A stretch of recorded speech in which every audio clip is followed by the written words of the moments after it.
A Dança da Morte. Stephen King. Capítulo 2. Havia um comprido pier de pedra adentrando o Oceano Atlântico a partir da cidade praiana de Onkonkit, Maine. Hoje ele parecia a ela um dedo cinzento acusatório. E quando Franny Goldsmith parou seu carro no estacionamento público, pôde ver Jazz sentado na extremidade do pier, apenas uma silhueta à luz do sol da tarde. Gaivotas guinchavam e voavam em círculos acima dele. Um retrato da Nova Inglaterra desenhado na vida real. E ela duvidava de que alguma gaivota ousasse estragar a cena, lançando um salpico de cocô branco sobre a imaculada camisa de cambraia azul de Jazz Ryder. Afinal, ele era um poeta profissional.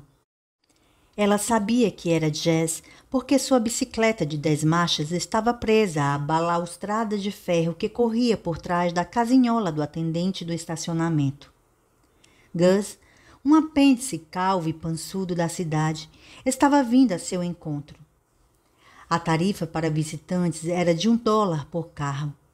Mas sabia que Franny vivia na cidade e nem se deu o trabalho de olhar para o adesivo residente afixado no canto do para-brisa do Volvo. Fran era frequentadora assídua. Claro que sou, pensou Fran.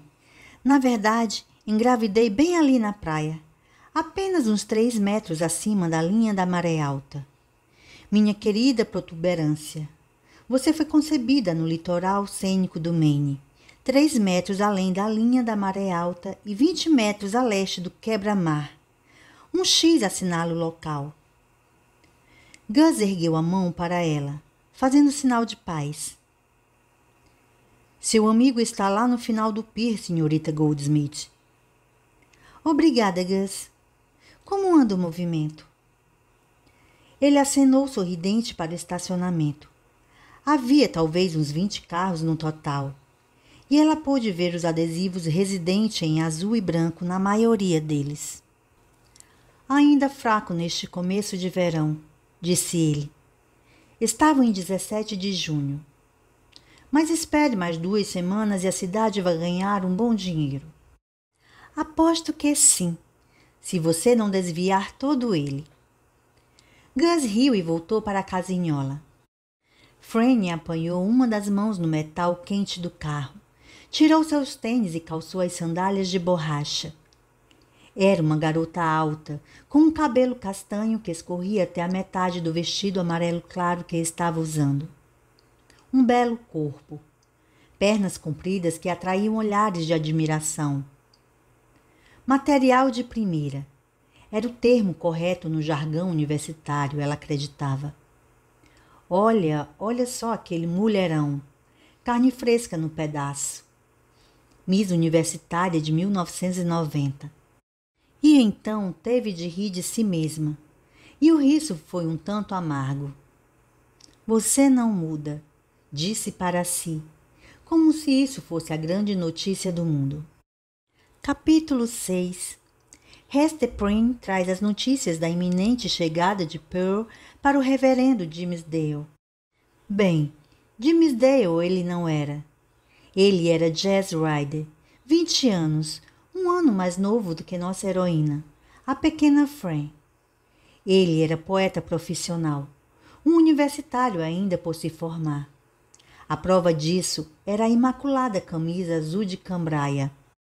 Ela parou à beira da areia, sentindo o calor agradável assar as solas de seus pés, apesar das sandálias de borracha. A silhueta na extremidade do pier continuava a jogar pedrinhas na água. Na mente de Fran, isso às vezes era divertido, mas desestimulante na maior parte do tempo. Ele sabia com quem se parecia sentado ali, ela achava, com Lord Byron. Solitário, mas destemido. Sentado em retiro solitário e inspecionando o mar que conduzia de volta à Inglaterra. Mas eu, no exílio, talvez nunca. Que saco! Não era tanto o pensamento que a perturbava, mas sim o que isso dizia sobre o seu próprio estado mental. O jovem que ela presumia amar estava lá sentado, e ela parada ali, fazendo uma caricatura dele pelas costas. Começou a caminhar ao longo do pier, procurando o caminho com cuidado gracioso por sob as pedras e fissuras. Era um pier antigo, que já fizera parte de um ancoradouro. Agora a maioria dos barcos atracava no extremo sul da cidade, onde havia 3 marinas e 7 motéis decrépitos que lotavam durante o verão.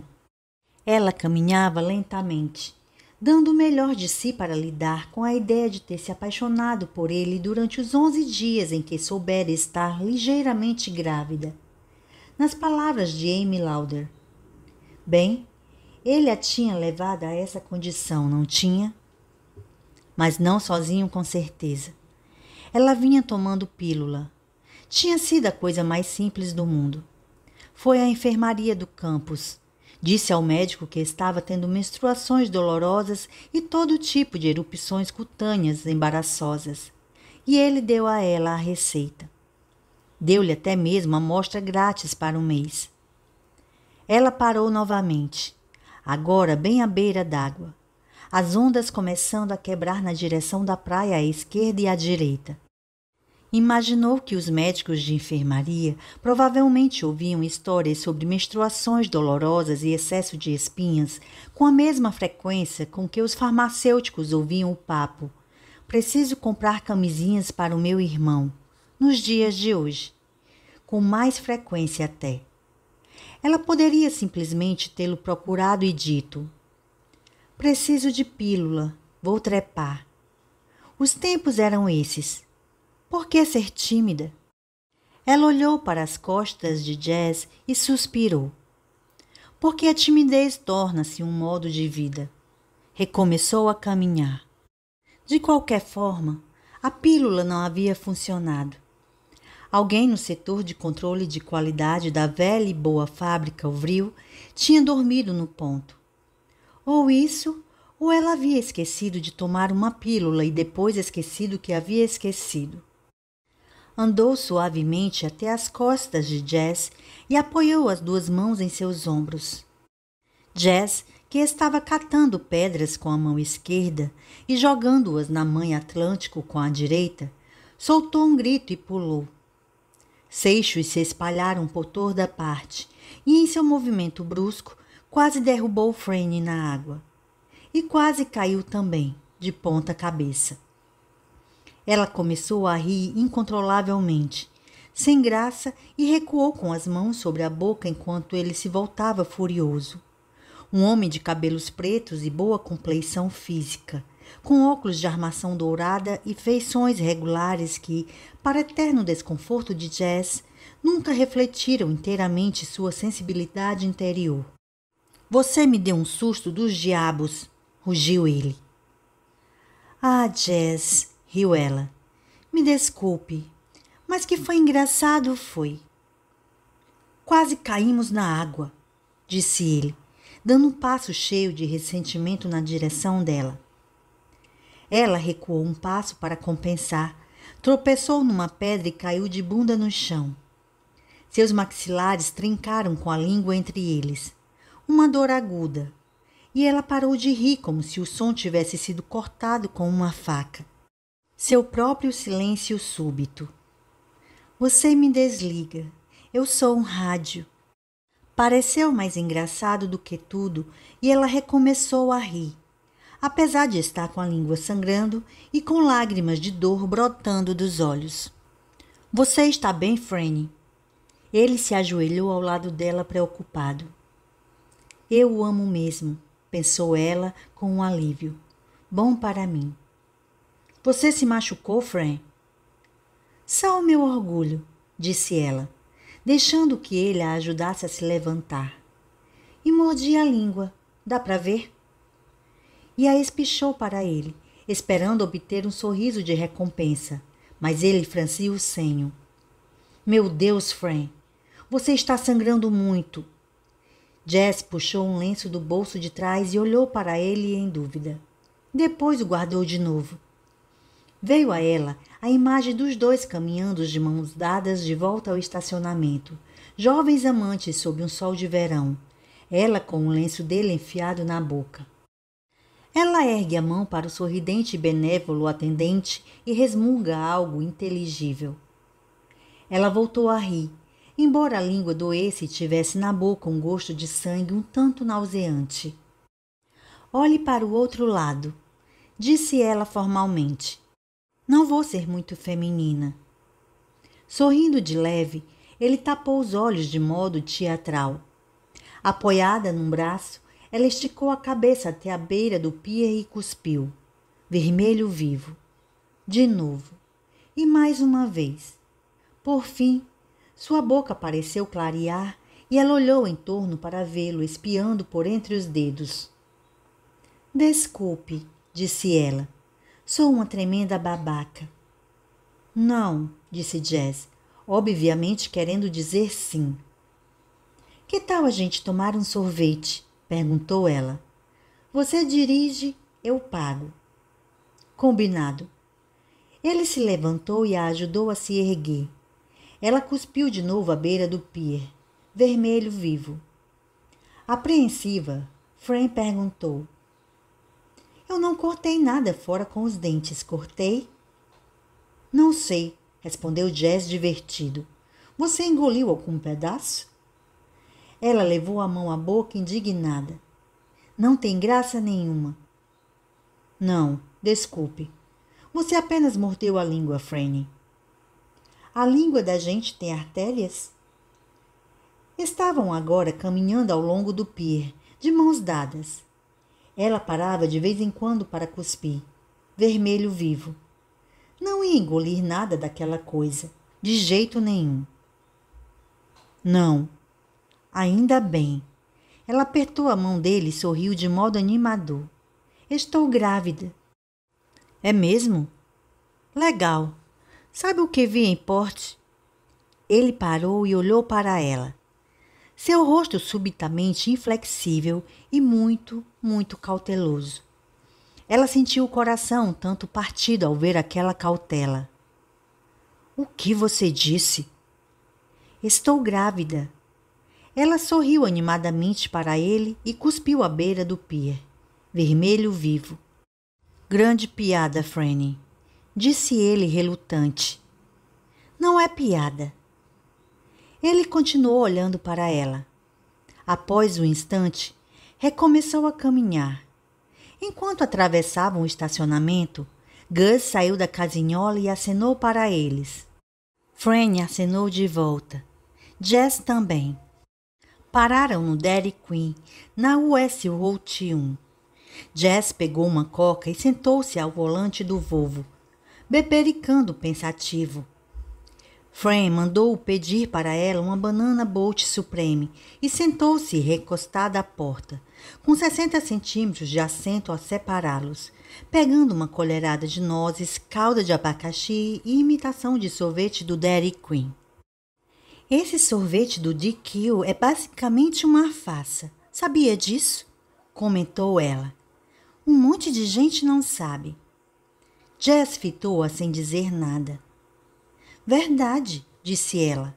Aquelas máquinas de sorvete, na verdade, não passam de grandes máquinas de ilusionismo. É por isso que a rede pode vender seu sorvete tão barato. Tivemos uma publicação abordando isso no curso de teoria comercial. Existem formas de esfolar um gato. Jazz olhou para ela e continuou mudo.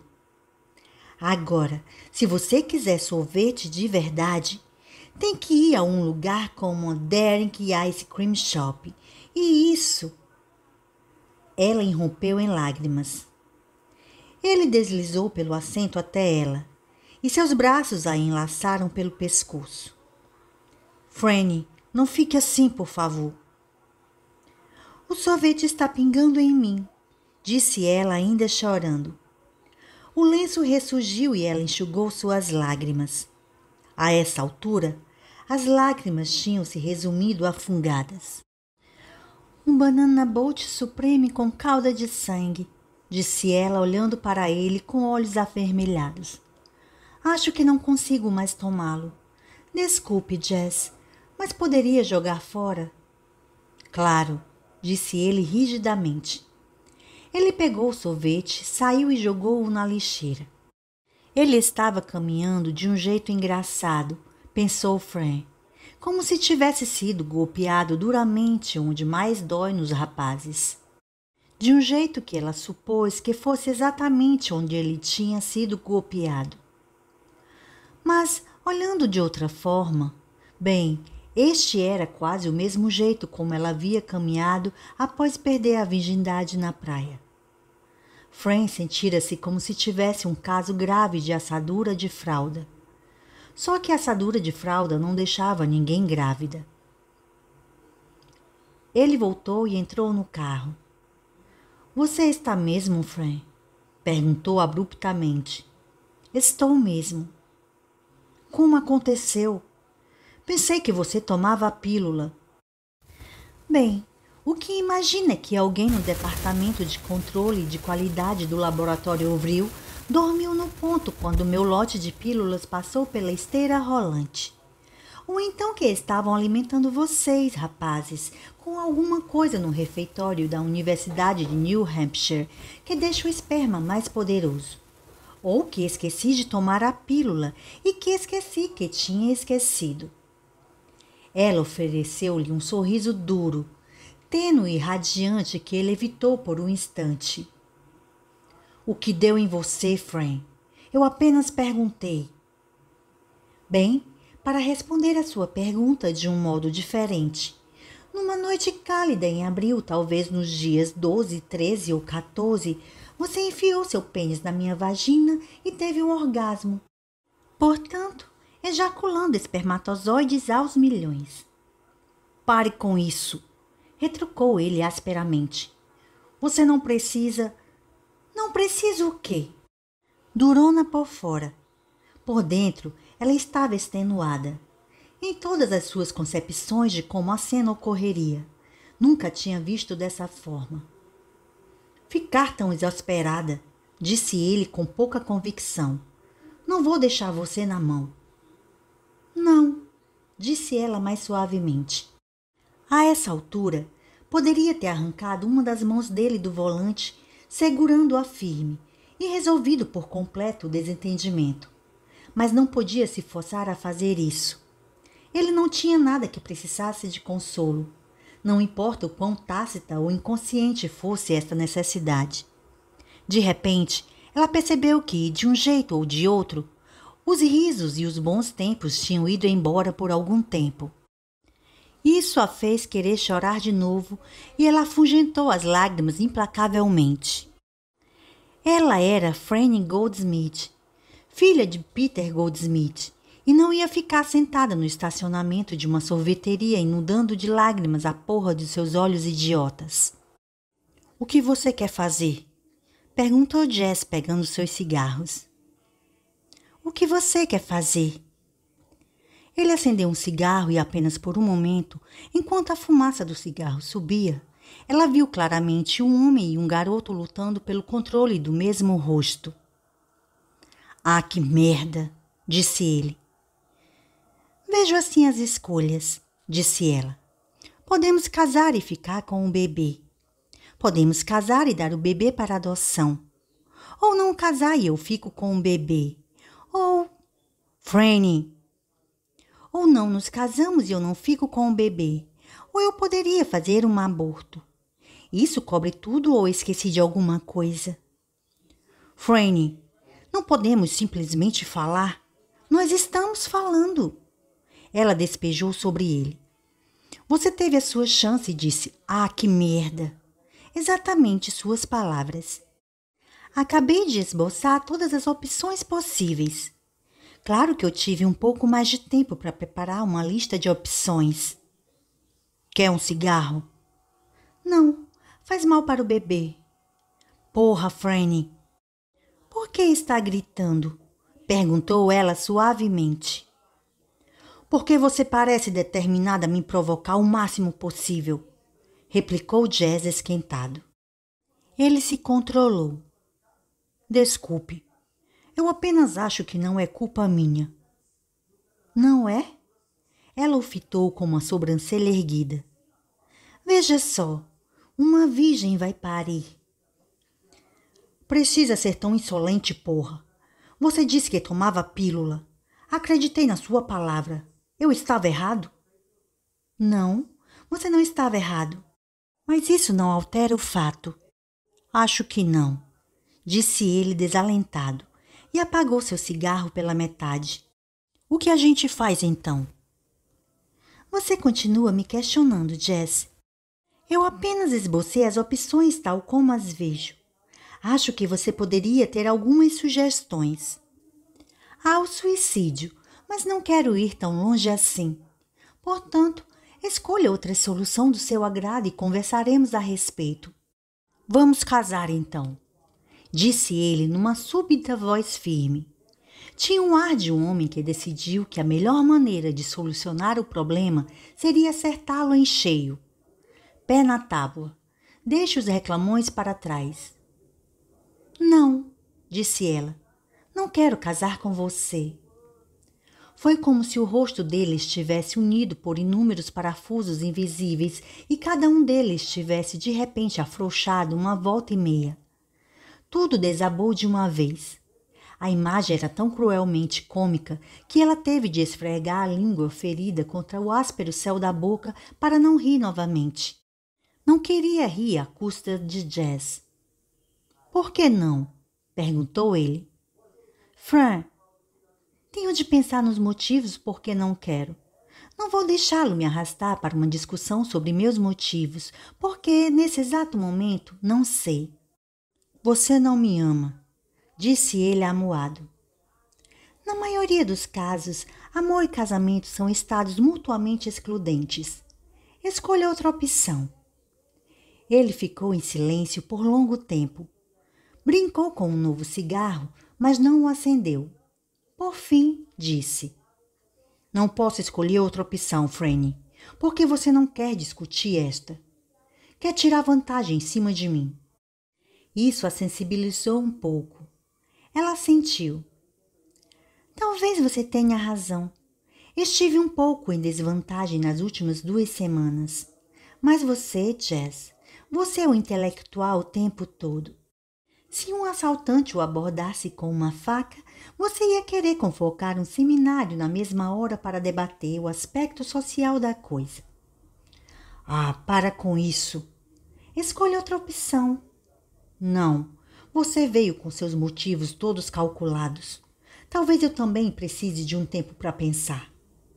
Tudo bem. Poderia nos levar de volta ao estacionamento?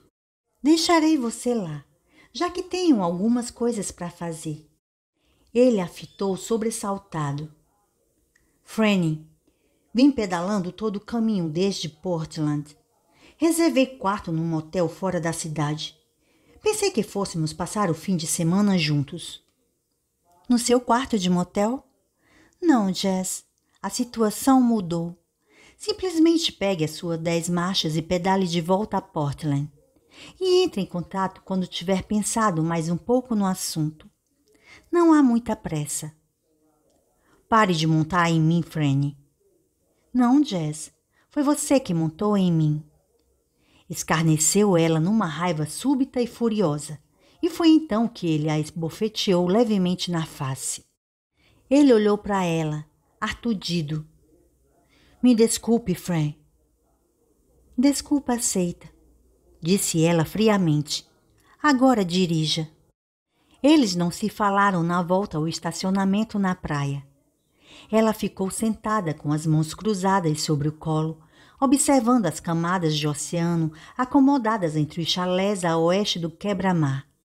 Os chalés mais pareciam casas de favela, pensou. Quem seriam os donos daquelas casas? A maioria ainda fechadas antes do verão, que começaria oficialmente em menos de uma semana. Professores do MIT, médicos de Boston, advogados de Nova York. Essas casas não eram realmente as dos graúdos. As grandes propriedades litorâneas pertenciam a homens que contavam suas fortunas em 7 e 8 dígitos. Mas, quando as famílias que as possuíam se mudassem para cá, O mais baixo QI na Shore Road seria Gus, o atendente do estacionamento. Os garotos pedalariam 10 marchas como a de Jess. Ostentariam expressões de tédio e iriam jantar à lagosta com seus pais e assistir a shows no Onkongeet Playhouse. Iriam subir e descer a rua principal, disfarçando-se como mendigos após o suave crepúsculo de verão. Ela continuou olhando para os adoráveis lampejos cor de cobalto entre as casas quase coladas umas às outras, ciente de que sua visão estava borrada por uma nova camada de lágrimas. A pequena nuvem branca que chorava. Chegaram ao estacionamento e Gus acenou. Eles acenaram de volta. Desculpe ter batido em você, Franny, disse Jess numa voz amortecida. Jamais pretendi fazer isso. Eu sei. Vai voltar para Portland? Ficarei aqui essa noite e ligo para você de manhã. Mas a decisão é sua, Fran. Se decidir que o aborto é a solução, farei uma raspagem no cofre. Trocadilho intencional? Não, de jeito nenhum, respondeu ele, deslizando pelo assento e dando-lhe um beijo casto. Eu te amo, Fran. Não acredito que me ame, pensou ela. De repente não acredito nisso, mas aceitarei de bom grado. Posso fazer essa parte.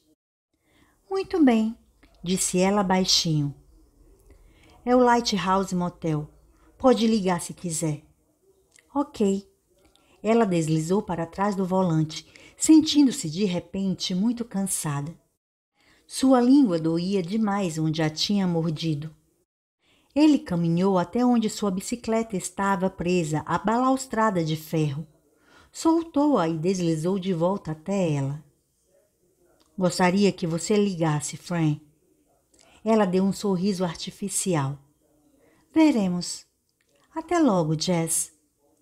Ela pôs o Volvo em movimento, fez o contorno e atravessou o estacionamento atrás da Shore Road. Pôde ver Jess ainda de pé junto à bicicleta, o oceano às suas costas, e pela segunda vez naquele dia ela o acusou mentalmente de saber exatamente que tipo de imagem estava transmitindo. Dessa vez, em vez de ficar irritada, sentiu-se um pouco triste. Foi dirigindo, imaginando se o oceano algum dia voltaria a ser da forma como lhe parecia antes que tudo isso acontecesse. Sua língua continuava doendo muito. Ela abriu mais o vidro da janela e cuspiu. Branco. Tudo bem agora. Ela podia sentir fortemente o cheiro da maresia, como lágrimas amargas.